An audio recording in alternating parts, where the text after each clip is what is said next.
a el bloque estelar de cultura, acá en lo que es Fulano de Tal.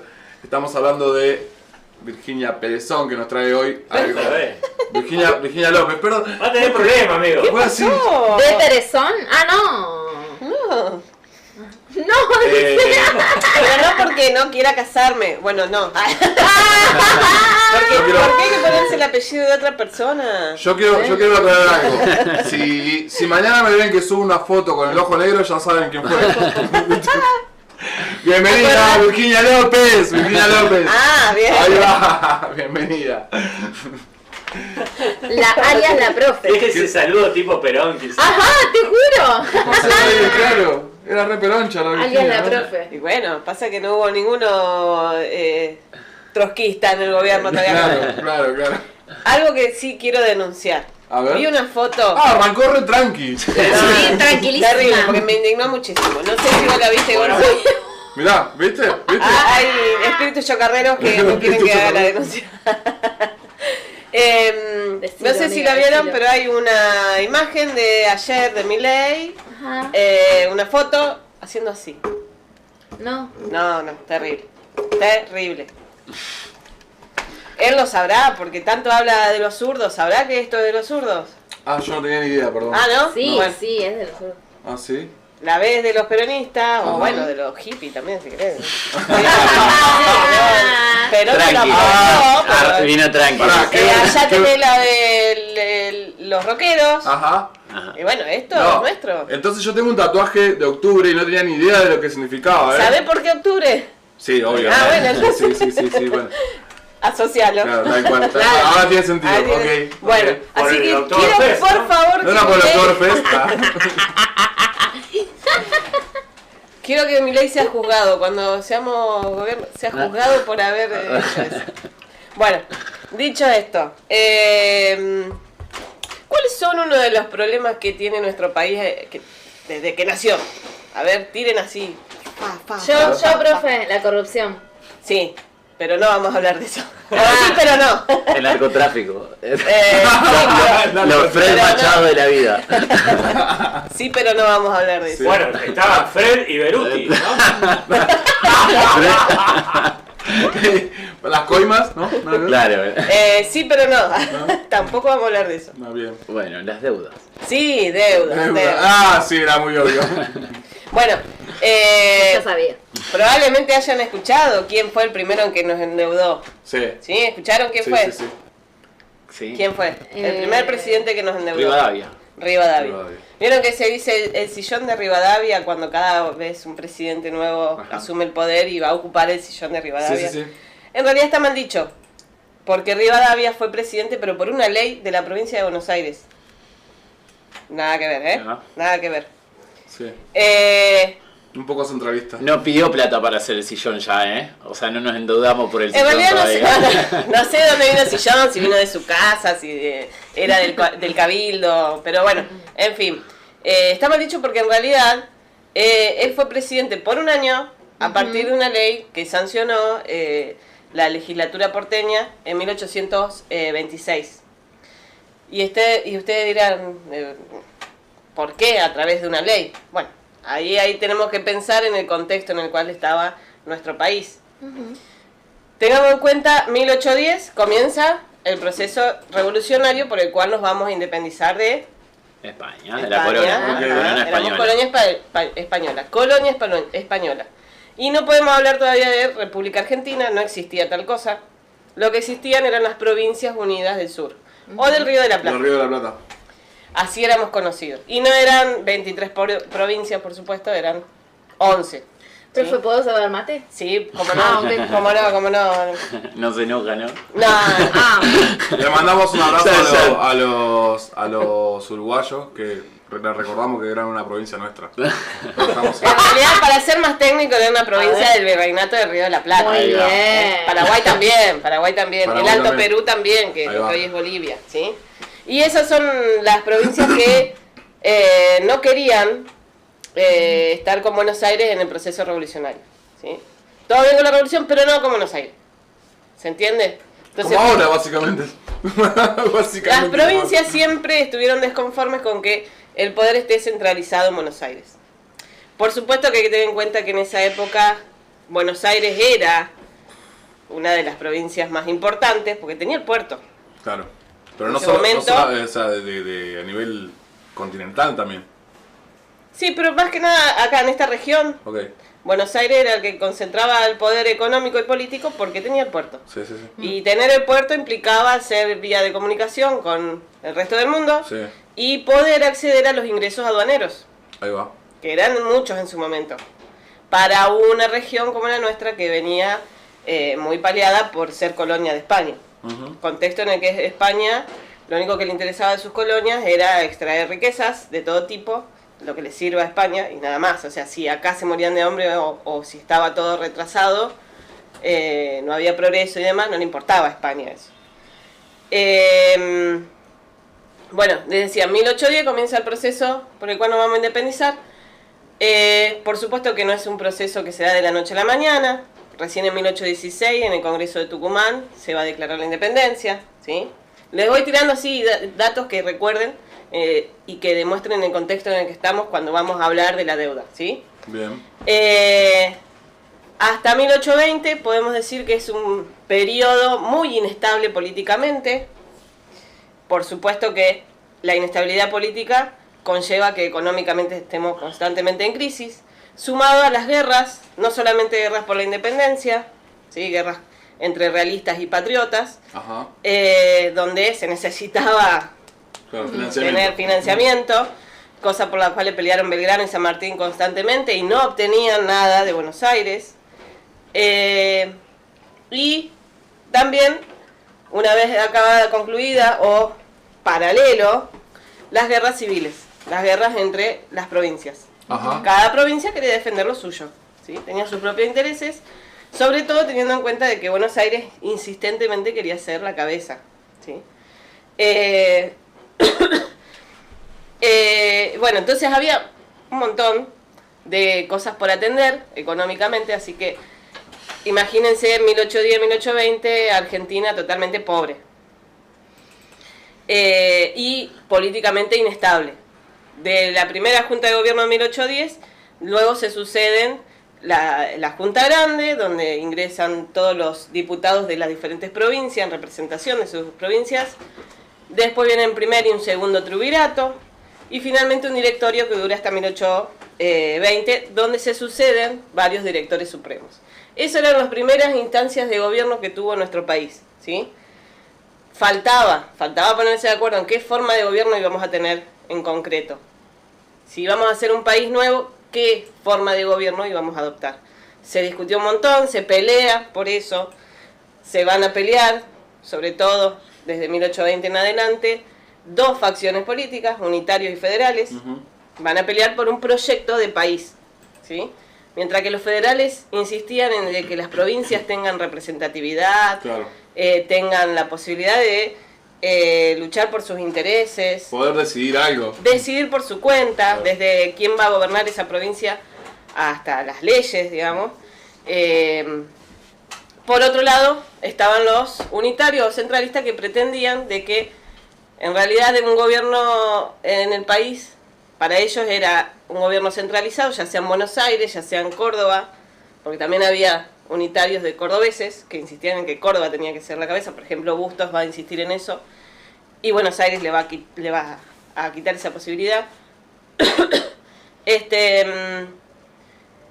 Así que estábamos en las luchas fratricidas, luchas entre hermanos, entre unitarios y federales, para establecer qué forma de gobierno tener. Entre esas luchas no va a pasar nada, no va a haber ningún gobierno nacional. Vamos a tener un periodo desde 1820 hasta 1852, en donde no hay un gobierno nacional. Y en su lugar se decide que quien esté gobernando, no importa quién sea, esté gobernando la provincia de Buenos Aires, se hace cargo de las relaciones exteriores. ¿Sí? ¿Qué implicaba hacerse cargo de las relaciones exteriores? La política internacional, básicamente.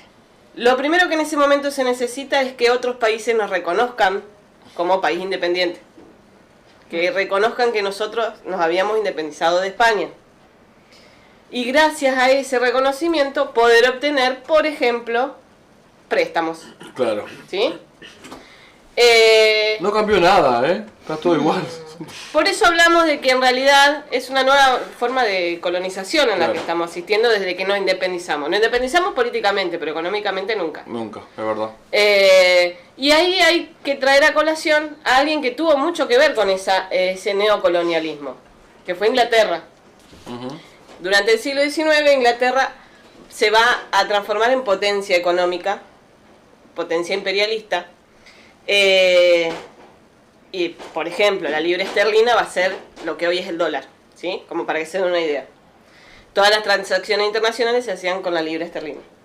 Y bueno, tiene que ver con que Inglaterra fue la protagonista de la revolución industrial, ¿sí? El primer país industrializado va a ser Inglaterra, y gracias a ese proceso de industrialización busca otros lugares donde vender su producción o de donde extraer materias primas para seguir produciendo.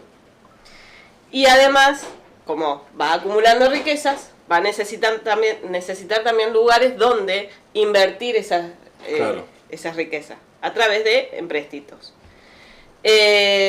No lo podía hacer en Europa porque los países de Europa tenían altas tasas de intereses. Por supuesto, los europeos siempre pensando en proteger su producción, ya sea industrial o artesanal. Vamos al caso, por ejemplo, de Napoleón, cuando crea, o mejor dicho, logra tener un vasto imperio en Europa, va a rivalizar con Inglaterra. Ujú. Y le va a hacer un bloqueo comercial a Inglaterra. Es decir, a los ingleses no le permite ni comprar ni vender nada a países que sean aliados o que estén sometidos por Napoleón. Por eso mismo, por ejemplo, los ingleses van a intentar invadir Buenos Aires. En el momento en que están siendo bloqueados en Europa por Napoleón, los ingleses buscan otros mercados y vienen acá, a América. Ujú. Todavía éramos colonia de España. Pero bueno, España tenía sus propios problemas, porque si bien era aliada de Napoleón, Napoleón termina por someterlos a la fuerza. Tal cual, ¿Sí? tal cual. Entonces, en esa búsqueda de mercados, hay una parte del Parlamento inglés que decide financiar invasiones. Por eso llegan a Buenos Aires y a Montevideo los ingleses a invadir. 1806, 1807. Fracasan esa invasión. Entonces va a haber otra mirada a partir de esos fracasos en Inglaterra. Van a decir, bueno, no podemos por invasiones, vía invasión, vía la fuerza, vamos a tener que poder, por otros medios, dominar estas regiones. ¿Cómo lo hacen? Imponiendo las ideas del liberalismo. ¿Sí? Son las ideas del liberalismo las que proponen esta de la libertad de comercio, que incluso ya los criollos locales ansiaban. Querían comerciar con otros países que no sea solo España, porque España en realidad le importaba un comino si crecían o no como Claro, comercio acá. claro. Ajá. A ver qué me sirve, decía. Entonces, era preferible incluso hacer contrabando, ¿sí? Contrabandear a venderle a los españoles la producción local. ¿En qué está? Bueno, entonces los ingleses tienen mucho que ver desde ese momento en la política de cada una de las naciones que iban, de cada uno de los países que se iban independizando de España, ¿sí? No solamente de lo que hoy es Argentina, sino de toda Sudamérica. Incluso van a mandar agentes suyos a que vengan a vivir, que residan acá en Buenos Aires, en las principales ciudades, Lima, Bogotá, México, en las principales ciudades de lo que fue América colonial. Va a haber ingleses que van a constantemente pinchar a los gobernantes para que se decidan por leyes, ¿sí? Endeudarnos. Claro.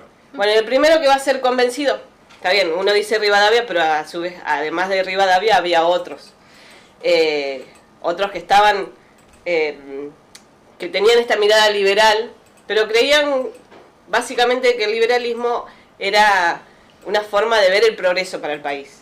¿Sí? Que era endeudarnos con Inglaterra implicaba Claro. poder invertir en cosas que ayuden al progreso del país. Sí, se En me- obras públicas. Me surge una pregunta. Sí. ¿Qué era el Toto Caputo de la época? Ah, buena pregunta. Para mí no era Rivadavia, sino García. ¿Cómo era? Juan Manuel García.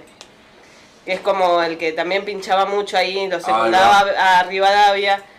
Y para mí tenía ese rol. O sea que Rivadavia era la carita visible nomás. Sí, porque incluso Rivadavia era como que uno lo mira desde lejos, ¿no?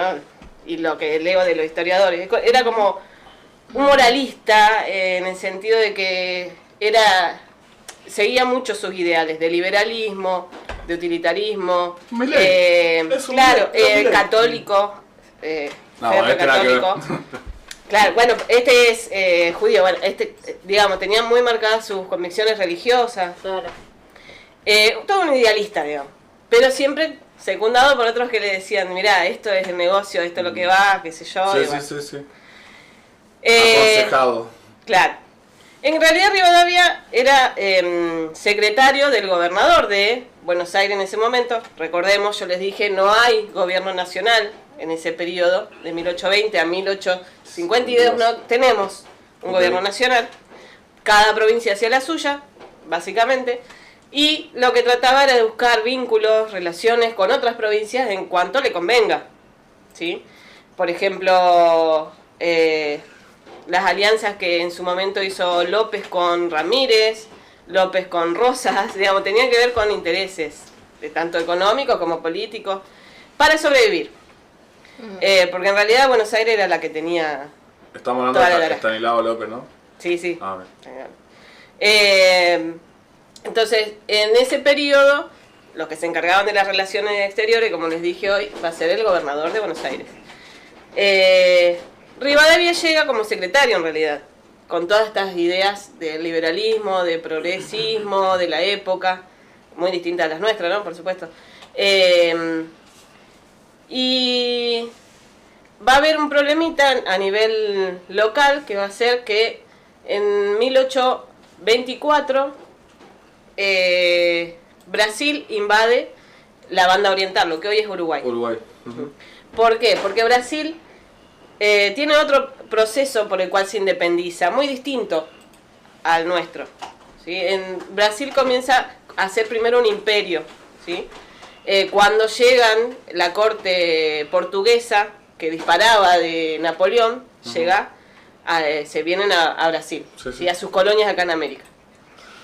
Cuando vuelve el rey portugués a su trono en Portugal, queda su hijo acá. Y su hijo decide formar el Imperio de Brasil.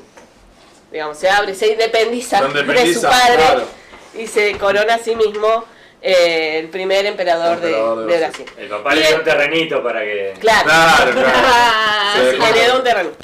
Pero quería expandir ese terreno. Como todo imperio, en ese entonces, imperio implicaba expansión. Ya sea expansión territorial, expansión...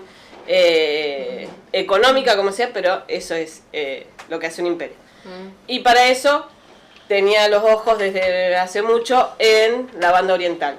Eso mete miedo a Buenos Aires, a las provincias del litoral, porque consideran de que es una amenaza que Brasil esté en la banda oriental, porque puede cruzar el charco e invadir también estas regiones. Entonces, Rivadavia, junto con sus amiguis, dicen, che, esto es peligroso, vamos a convencer a los demás, políticos de Buenos Aires y otras provincias de que necesitamos una autoridad presidencial, por si necesitamos ayuda para una posible guerra con Brasil. Que de hecho hubo la guerra, pero bueno, la función de ese líder a nivel nacional fracasó totalmente. Rivadavia dura un año en el cargo. Porque se endeuda, pero esa deuda ojo, esa deuda en realidad no termina.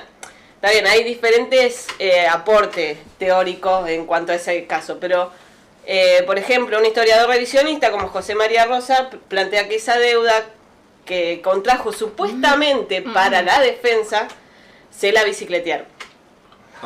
¡Qué novedad! Ahí empezamos todo, ¿no? Para la defensa de quién, capaz, ¿no? Claro. No le hicieron la letra chica. No hubo preguntas más pertinentes que quién era el Toto Caputo de la época. Ahora están haciendo exactamente lo mismo. Hay una famosa carta de esa época que García decía, comprá campeón. Sí. Compra campeón, decía, me muero. ¿Te parece barato comprar campeón? Que supuestamente el objetivo de esa deuda y contraer esa deuda, que incluso era una deuda 1 millón de libras esterlinas. Esa deuda después, con la amortización, los intereses y qué sé yo, terminaba siendo 570.000 libras esterlinas. O sea, casi la mitad recibís de deuda. El resto ya te lo cobraba el banco inglés por intereses, por amortizaciones, por seguro. ¿Cómo te meten ahora los bancos? Sí. Por la duda ya te cobro. Por logística. Ya te cobro. Claro, dado tu historial crediticio, me claro, tener que no tenía historial crediticio. No había. Claro. Es que en realidad no había tampoco historial crediticio, porque los gobiernos anteriores de Buenos Aires intentaban formar entidades bancarias públicas y fracasaban. Todos los intentos venían fracasando. Así que nuestro historial crediticio era terrible. Sumado a que toda la plata que podía ingresar al arca pública iba destinado a las guerras, a bancar las guerras, ¿sí? Sobre todo a Buenos Aires lo que le interesaba era dominar al resto de las provincias, así que bancaba ejército para eso. Okay. Es por eso que también va a tener problemas con los ejércitos que en su momento se dedicaban a la independencia de España, que no querían luchar contra las provincias. Se negaban a eso, por eso se sublevaban. Entre ellos el ejército de los Andes. Bueno, pues yo me fui de tema. Sí. Les dije, se bicicletearon todo. En realidad, esa deuda se presentaba como la que iba a solventar obras públicas como un puerto, que era muy necesario, un puerto más modernizado. Obras para instituciones educativas, para instituciones administrativas, etcétera, todo lo que era necesario para poner en funcionamiento un Estado. Pero lo real y lo concreto que nada de esa plata fue destinada a esos objetivos. Tampoco para la guerra con Brasil, porque hubo una guerra, tuvimos un enfrentamiento con Brasil, pero tampoco fue financiado por esa deuda. Así que es terrible lo que pasó. De hecho, según José María Rosa, no hay fuentes que específicamente declaren dónde fue esa plata. Lo que sí, esa plata nos dejó endeudados hasta la coronilla. De hecho, Rivadavia renuncia en un total caos financiero, económico, político. En 1827 renuncia. O sea, a lo que vino no sirvió para nada. Recién con el gobierno de Rosas, años después, se va a volver a pensar en esa plata que debíamos, que le debemos a los Baring Brothers. Era la entidad financiera que se dedicaba a prestarle dinero a los países de Sudamérica. Lo que sí hizo Rivadavia, que por ahí se puede rescatar, pero también es discutible, es la ley de enfiteusis, ponerle énfasis a esa ley, que procuraba conservar territorio fiscal para que no caiga en manos de los acreedores, o sea, en manos de los ingleses, para que no quede en los contratos de que, bueno, si vos no me pagas, yo te hipoteco tantos terrenos, ¿sí? Sí, esa ley sí, pero tampoco fue la gran cosa porque se supone que esa ley también implicaba tratar de ayudar al progreso del campo, con colonización, con darle una mano a los productores, y sin embargo no se hizo nada de eso. Así que totalmente un fiasco lo de Rivadavia, por más que uno diga el sillón de Rivadavia, qué sé yo, la verdad es el que primero nos endeuda con los ingleses. Bueno, hoy nos estamos endeudando para pagar vencimiento de deuda, digamos. Bueno, y esta deuda que contrajo Rivadavia, lo más loco es que no se logró pagar hasta después de 100 años. Mirá. O sea que Macri, digamos, con el endeudamiento 100 años, digamos, tampoco... Es que estaba haciendo algo distinto a lo que ya se venía haciendo. No, ya lo saben. O sea, no cambió nada, estamos igual que siempre, como empezamos. ¿Qué día San Martín? Se renueva se pega un corchazo. Claro. Pero tenía pedida Petaraca también. Sí, porque es cierto eso. No habrá sido espía inglés, pero sí fue financiado, ayudado por banca inglesa, que los ingleses en ese momento del proceso de independencia de América jugaban a dos puntas. Ayudaban a España, sí, vos tenés que conservar tus colonias porque sos un imperio y demás, Pero por otro lado, de forma disimulada, ayudaba a los insurrectos, a los patriotas. Ahí va. Claro. ¿Sí? Así Ganar, que, ganar.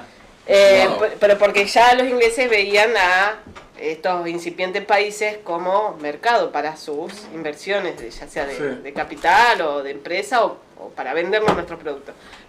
Sus productos, perdón. Por ejemplo, un producto inglés que nosotros lo tenemos como símbolo nacional es la bombacha gaucha.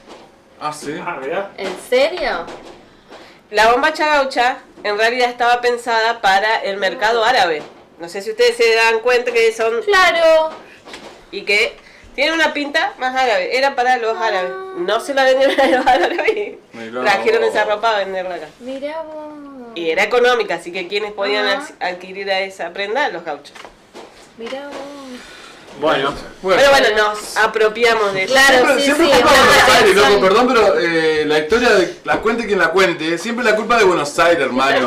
Siempre. Che, bueno, hay saludos de Delphi, que Sí. nos De está Delphi, escuchando, sí, de sí. Zapateanos, y de Atilio, que dice bien la profe, che, clarito, clarito. Atilio, un abrazo, Atilio. Atilio, te invitamos cuando vos gustes, estás invitado para sentarte acá en un bloque de historia si querés, De lo compartimos una. con Virginia. Atilio también tiene muchísima data, así que te mandamos un abrazo. Y nada, la entrevista con vos.